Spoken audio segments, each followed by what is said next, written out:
கேரள மாநிலத்தைச் சேர்ந்த சந்தியா இவர் என்ன பண்ணாங்கன்னாக்க 2019 வீடு கட்டணுன்னு ஒரு முடிவு பண்ணுறாங்க. அதனால் ஆனால் கையில் காசு இல்லை.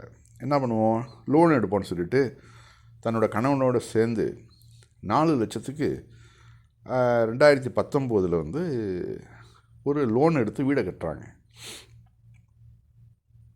வீடு கட்டினாக்க அது 2021 கிட்டத்தட்ட 8 லட்சமாக மாறிடுது. மலப்புரம் ஃபைனான்ஸ்லேருந்து தான் இவங்க அந்த வீட்டுக்கான அந்த லோனை வாங்கியிருக்கிறாங்க. இந்த டயத்தில் என்ன ஆயிடுச்சுனாக்க, கணவன் மனைவிக்குள்ளே ஏதோ பிரச்சனைகள். இவங்க 2 குழந்தைங்க வேறு இருக்குது. என்ன பண்ணுறாங்க, அவன் புருஷன் இவங்களை சந்தியாவை விட்டு குழந்தைங்களையும் விட்டுட்டு ஓடி போயிடுறான். இப்போது சந்தியாவுக்கு ஒன்றுமே பண்ண முடியல. 8 லட்சம் எங்கேருந்து கொடுக்க முடியும்? புருஷன் சம்பாத்தியமும் கிடையாது. அவனை விட்டுட்டு ஓடி போயிட்டான். 2 குழந்தைங்க இருக்குது, எல்லாம் சின்ன சின்ன பிள்ளைங்க. இதை வச்சுட்டு என்ன பண்ண முடியும் அப்படின்னு பயங்கர டென்ஷன்லேயும் கலக்கத்துலேயும் இருக்கிறாங்க. அப்போ அந்த ஃபைனான்ஸ் கம்பெனி அவன் விடுவானுங்களா? அவனுக்கு தேவை காசு. அங்கே போய் நீங்கள் அழுதாலும் புரண்டாலும் சரி, அதை பற்றிலாம் அவன் கவலைப்பட போகிறதில்ல. நீ காசை வையின்றுவான். இப்போ என்ன ஆகிடுது, அந்த பொண்ணு ஒன்றுமே சொல்ல முடியல. என்கிட்ட கையில் காசு இல்லைங்குது. புருஷன் என்னை விட்டுட்டு ஓடி போயிட்டாப்புல. 2 பிள்ளைங்க தான் இருக்குது. இதை வச்சுட்டு தான் நான் வாழ்க்கையை ஓட்டிகிட்ருக்கிறேன். நான் என்ன பண்ணுறது அப்படின்னு கேட்கும்போது அவன் சொல்கிறான், நீ வீட்டை காலி பண்ணுமா, நாங்கள் அந்த வீட்டை ஜப்தி பண்ணி அதை நாங்கள் ஒரு விற்று உன்னுடைய கடனை நாங்கள் அடைச்சிட்றோம் அப்படிங்கிறப்போ உடனே சந்தியா என்ன பண்ணுறாங்க, தன்னுடைய பொட்டி படுக்கையெல்லாம் எடுத்துக்கிட்டு நடு ரோட்டுக்கு வந்துடுறாங்க. எப்படிப்பட்ட நிலைமை பாருங்கள். இந்த நிலைமையில் ஒரு மனிதனுடைய நிலைமையை, ஒரு பெண்ணுடைய நிலைமையை நினச்சி பாருங்கள். ஏன்னா அவங்க சொந்தங்கள்லாம் விட்டுட்டு தான் வந்திருக்காங்க. ஒரு காதல் திருமணமாக இருக்கலாம். அதனால் இவங்க தனிமரமாக நிற்கிறாங்க. இந்த செய்தி லூலு அதிபருக்கு போகுது, யூசுஃப் அலிக்கு. யூசுஃப் அலி இது ஒரு 4-5 பேர்கள் மூலிமா இது மாதிரி சந்தியாங்கிற பொண்ணு ரொம்ப சிரமத்தில் இருக்கிறாங்க. புருஷனை விட்டுட்டு போயிட்டாப்புல. 2 பிள்ளைங்க. ஃபைனான்ஸுக்காரன் வீட்டை காலி பண்ண சொல்லிட்டான். இப்போ அவங்க ரோட்டில் நிற்கிறாங்க அப்படின்னோடனையும் உடனே போய் லூலு தன்னுடைய அதிகாரிகளை, தாங்க கம்பெனியில் வேலை செய்யக்கூடிய 2-3 பேரை அனுப்பி அந்த உண்மை நிலவரத்தை என்ன தெரிஞ்சுட்டு வர சொல்கிறார். அதே மாதிரி போகிறாங்க. போய் அந்த விஷயங்கள்லாம் கேள்விப்படுறாங்க. உண்மைதாங்கிறத செய்திகள் லூலு அதிபருக்கு கேள்விப்படுறாரு. உடனே அவர் என்ன பண்ணுறாரு, தன்னோட டீம் அனுப்பி அந்த 8 லட்ச ரூபா லோனை, ஃபைனான்ஸை முதல்ல அடைங்க அப்படிங்கிறாரு. அதே மாதிரி அடைக்கிறாங்க. அடைச்சி முடித்தது பிறகு இந்த பெண்ணுக்கு 10 லட்ச ரூபா ஃபிக்ஸட் டெபாசிட்டில் போட்டு கொடுக்குறாரு. எவ்வளோ பெரிய ஆச்சரியம் பார்த்தீங்களா? 8 லட்ச ரூபா கொண்டு 18 லட்ச ரூபா. இது சாதாரணம் கிடையாது.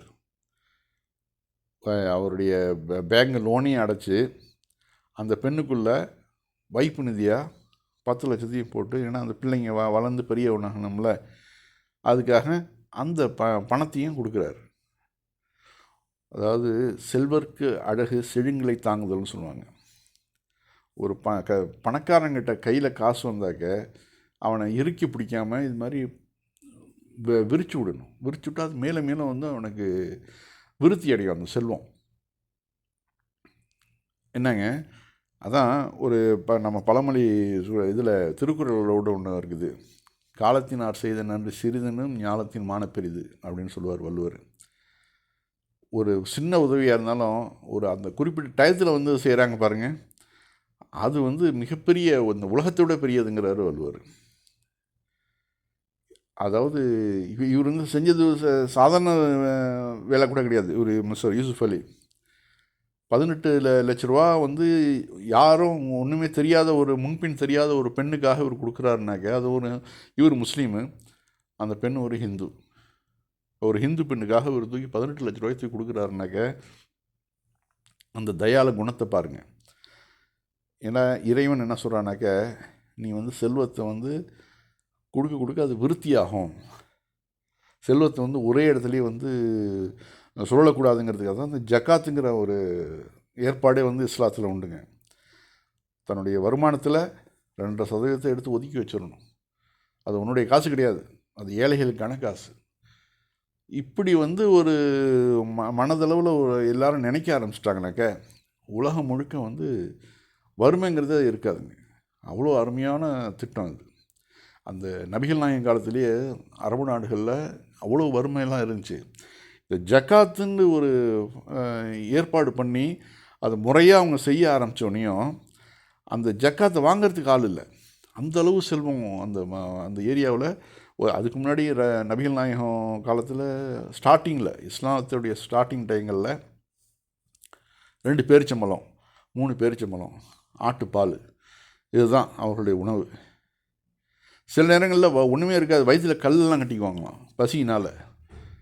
கல்லை கட்டிக்கிட்டால் வயிற்று பசி தெரியாதுங்கிறதுனால. அப்புறம் அந்த மாதிரி இதெல்லாம் வந்து சண்டைகள் போர்கள்லாம் புரிஞ்சுருக்குறாங்க.